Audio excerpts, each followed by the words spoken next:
సుల్తానాబాద్ పట్టణంలో పెద్దపల్లి నియోజకవర్గ మున్సిపల్ ఎన్నికల సన్నాహక సమావేశానికి హాజరైన రాష్ట్ర మంత్రులు దుద్దిల్ల శ్రీధర్ బాబు, జూపల్లి కృష్ణారావు. ఈ కార్యక్రమం పెద్దపల్లి ఎమ్మెల్యే చింతకుంట విజయరమణారావు ఆధ్వర్యంలో నిర్వహించారు.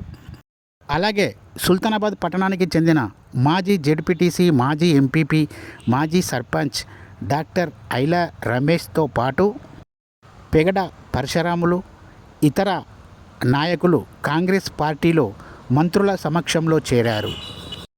జూపల్లి కృష్ణారావు మీడియాతో మాట్లాడుతూ, పెద్దపల్లి సుల్తానాబాద్ మున్సిపల్ ఎన్నికల్లో కాంగ్రెస్ పార్టీ అభ్యర్థులను అందరూ కలిసి గెలిపించుకోవాలని, పెద్దపల్లి 36, సుల్తానాబాద్ 15 వార్డులు ఉన్నాయని, మొత్తం 51వ వార్డుల్లో మొత్తం కాంగ్రెస్ అభ్యర్థులనే తప్పక గెలిపించుకోవాలని అన్నారు.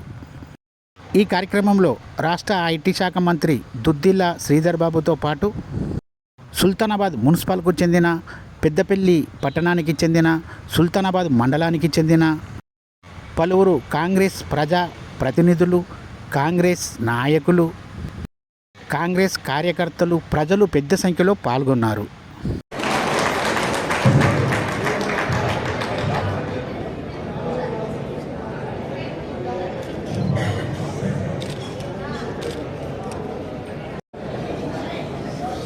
పెద్దపల్లి సుల్తానాబాద్ మున్సిపల్ సన్నాహక పెద్దలు గౌరవనీయులు జూపల్లి కృష్ణారావు గారు, ప్రకాశం గారు, మార్కెట్ ప్రెసిడెంట్ స్వరూప గారు, అదే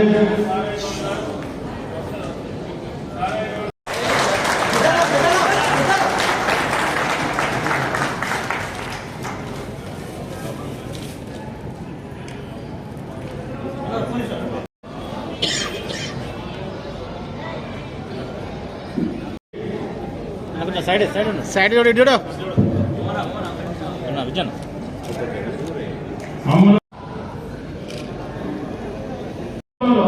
ఏదైతే 10 ఏళ్ళు అప్పటి ఎమ్మెల్యే ఈ టౌన్లో 5 సార్లు కంటిన్యూ ఒకటే పార్టీ ఓడైతే మరి ఎంత అన్యాయాన్ని సుల్తానాబాద్ వరకు కూడా 10 ఏళ్ళు ఇక్కడ చేయలేదు.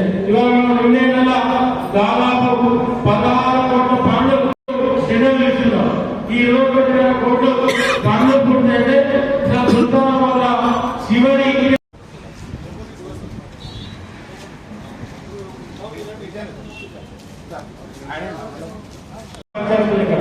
అంటే రైతులు దాదాపు 70% మంది రైతులు సుల్తానాబాద్ పట్టణంలో ఉంటారు. మిగతా 30%లో 20% వ్యాపారం చేసుకుంటారు. ఇంకో 10-15% రైతు కూలీ ఉంటారు. ఎక్కడ కూడా మన పార్టీ పట్ల కానీ ప్రభుత్వం పట్ల మన ప్రభుత్వం కాదు, శ్రీధరన్ వల్ల మంత్రికి ఆర్డర్ ఆఫీస్ లేదు. అప్పుడు ఇక్కడ తీసుకున్న ఆఫీసు పేరు బీఆర్ఎస్ గవర్నమెంట్ మీరు తీసుకపోలే. అప్పటి గవర్నమెంట్ మా చాతగారి ఎమ్మెల్యే అప్పుడు చాతని మంత్రికి పంపించింది.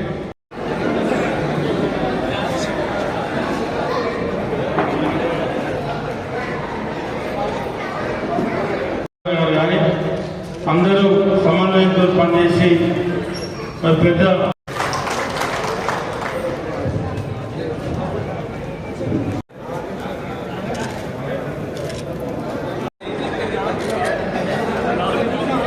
అన్న అక్కడ మాకుంటే సుల్తానాబాద్ 15 మాకుంటే మన లాస్ట్ టైం ఇక్కడ సుల్తానాబాద్లో 15 మాకుంటే మన కాంగ్రెస్ పార్టీ 6 ఆఫీసుల పైన టీఆర్ఎస్ ప్రభుత్వంలో వెలిగించినప్పుడు ఇవాళ మళ్ళీ ఈ ఎన్నికలలో కూడా మాకు తప్పకుండా బ్రహ్మాండమైనటువంటి రిజల్ట్ ఉంటుంది.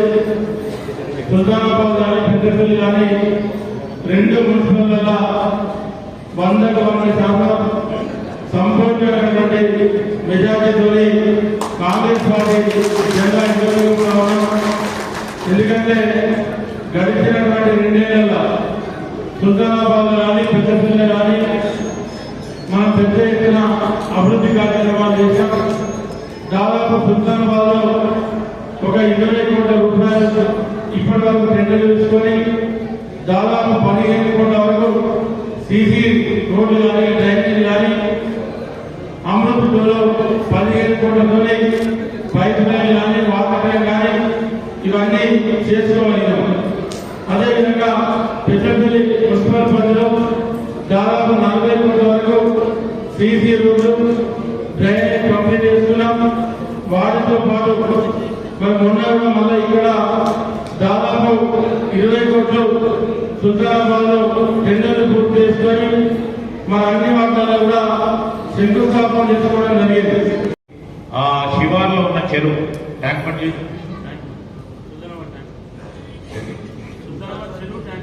చెరువు సుల్తానాబాద్ ఊర చెరువుకు సంబంధించి ట్యాంక్ బండ్ చేయాలని ఒక 50 సార్లు తిరిగిండు ఇరిగేషన్ మంత్రులు.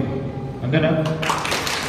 మొత్తం ప్రధానంగా ఒక బ్యూటిఫికేషన్ చేయాలి, ఆ ట్యాంక్ బండ్ ఏర్పాటు చేయాలని పట్టు వేసిన వాటిలో తిరుగుతూనే మొన్న సాధించుడు. అతి త్వరలో టెండర్లు అయిపోయినాయి. తొందరలోనే టెండర్లు పిలిచి అక్కడ బ్యూటిఫికేషన్ చేసే కార్యక్రమానికి శ్రీకారం చుట్టారు. ఇప్పుడు మనకు కృష్ణారావు గారు టూరిజం మినిస్టర్. ఈ నియోజకవర్గంలో కూడా అనేక టూరిజం కేంద్రాలు ఉన్నాయి. ఓ ప్రకార రామగిరి కిలాకు సంబంధించిన అంశం కానీ, మరి విజయరామరావు గారు 2-3 మార్లు ఈ నియోజకవర్గానికి సంబంధించి టూరిజంని డెవలప్ చేయాలని ఇచ్చిన ప్రాతినిధ్యాన్ని గుర్తించి వారు వచ్చింది కనుక నేను కృష్ణారావు గారికి కూడా చెప్తా ఉన్నాను. పెద్దపల్లి కానీ సుల్తానాబాద్ కానీ మున్సిపల్ చైర్మన్లు గెలిచిన తర్వాత మీరు ప్రత్యేకంగా టూరిజం ప్రాజెక్టులు ఇక్కడ డిక్లేర్ చేసే కార్యాచరణ చేయాలని నేను కృష్ణారావు గారిని ప్రత్యేకంగా కోరుతాను. ఈ జిల్లాకు సంబంధించి కూడా ఎందుకంటే చారిత్రాత్మకంగా గొప్ప చరిత్ర ఉంది మనకు. ఈ జిల్లాకు సంబంధించి అనేకంగా చారిత్రక కట్టడాలు ఉన్నాయి. దానికి సంబంధించి ఒక ప్రత్యేకమైన కార్యాచరణ తీసుకొని ముందుకెళ్లే ప్రయత్నం చేయాలని మరి కృష్ణారావు గారిని కూడా కోరుతా ఉన్నాను. ప్రజలు ఈ సర్వే చేసే సందర్భంలో ఇంటెలిజెన్స్ డిపార్ట్మెంట్ సర్వే జరిగింది. అలాగే కాంగ్రెస్ పార్టీ పరంగా కూడా సర్వే జరిగింది.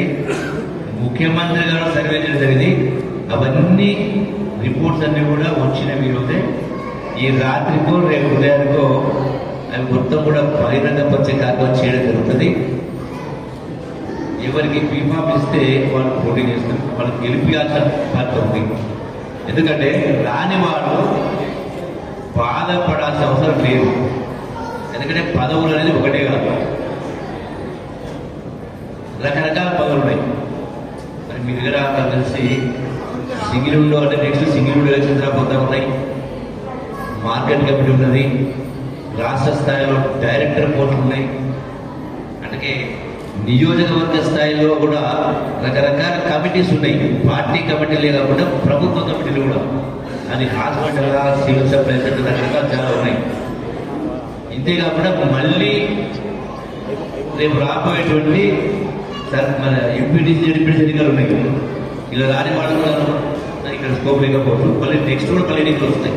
అంటే రకరకాల సందర్భాలు వస్తాయి కాబట్టి మీరందరూ కూడా గెలిపించాల్సిన అవసరం ఉంది. అట్లాగే టికెట్ రాని వాళ్ళకు కూడా ఈ రోజున 1000 కోట్ల రూపాయల నిధులు 2 సంవత్సరాలు వచ్చినాయంటే ఇంకా 3 సంవత్సరాల కాలం ఉంది. ఆ పైన మళ్ళొచ్చే 5 సంవత్సరాలు కూడా ఖచ్చితంగా కాంగ్రెస్ ప్రభుత్వమే ఏర్పడుతుంది.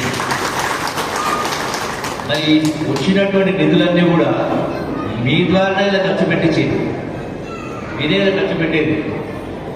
నిధులు తెచ్చిన పని చేయించేటువంటి వాళ్ళని మీరందరే. కాబట్టి ఎవరైతే సరే సమర్థత, ఇద్దరు సమర్థులు ఒక వార్డులో ఇద్దరికి సమానంగా ప్రజల మద్దతు ఉన్నా కూడా ఒకరికే ఇస్తారు. కాబట్టి రెండవ వాళ్ళకు తక్కువ అని అనుకోవాల్సిన అవసరం లేదు, ఎందుకంటే ఆప్షన్ లేదు కాబట్టి.